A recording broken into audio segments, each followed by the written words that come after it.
जय माता दी।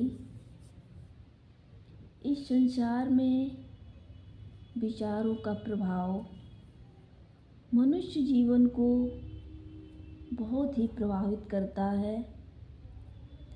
विचार एक वह प्रयोगशाला के समान है जिसमें बिना सामग्री के भी प्रयोग किया जा सकता है। जैसे कोई व्यक्ति अच्छे विचारों की श्रृंखला को अपने मस्तिष्क में समाहित किए है तो वह अपने जीवन में उन्नति की तरफ बढ़ता है और अपने आसपास के लोगों को भी प्रेरणा देता है, जिससे उन व्यक्तियों के जीवन में बदलाव शुरू हो जाता है, जिससे समस्त संसार के जीवों का हित होता है। और अगर किसी व्यक्ति के विचारों की श्रृंखला दूषित है या कह सकते हैं सही नहीं है, तो वह व्यक्ति अपने जीवन काल में स्वयं को भी दूषित ही रखता है।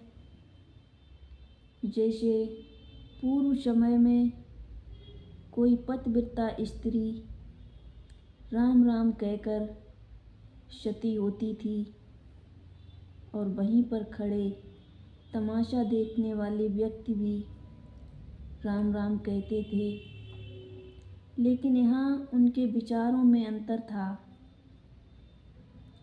क्योंकि एक स्त्री जो अमरता को प्राप्त कर रही होती थी और वहीं तमाशा देखने वाले अपने विनाश को तय कर रहे होते थे। इसलिए इस संसार में मनुष्य को विचार भी बहुत सोच समझकर करना चाहिए।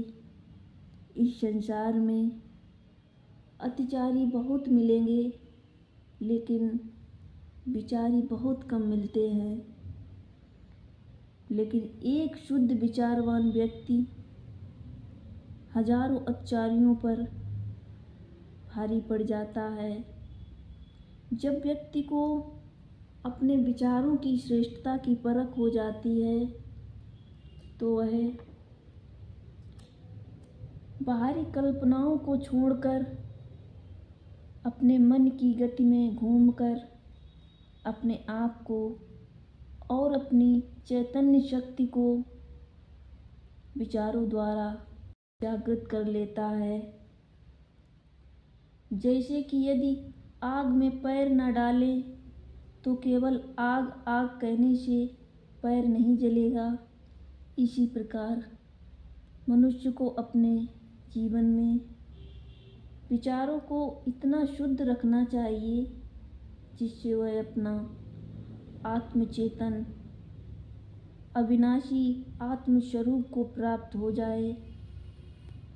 और इसे खोजना संसार में संभव नहीं है, यह स्वयं की खोज है जो शुद्ध विचारों द्वारा प्राप्त होती है। इसलिए प्रत्येक मनुष्य को शुद्ध विचार से मन को बांधना चाहिए। मन से विचार को नहीं, तभी तो कहा जाता है कि विचार सोच समझकर करना चाहिए, क्योंकि वह हमारे अंदर के विचार ही हैं जो हमारी जिह्वा पर आते हैं वचन बनकर। कोई कोई वचन तो तलवार की धार की तरह होते हैं जो दूसरी आत्माओं को कष्ट पहुंचाते हैं, क्योंकि मनुष्य का मन चंचल है। वह थोड़े समय के लिए भी स्थिर नहीं रह सकता।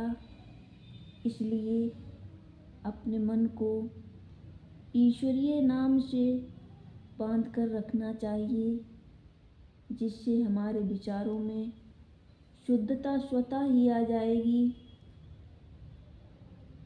जिससे समस्त संसार के जीवों का कल्याण होगा। और स्वयं का भी कल्याण होगा। जय माता दी।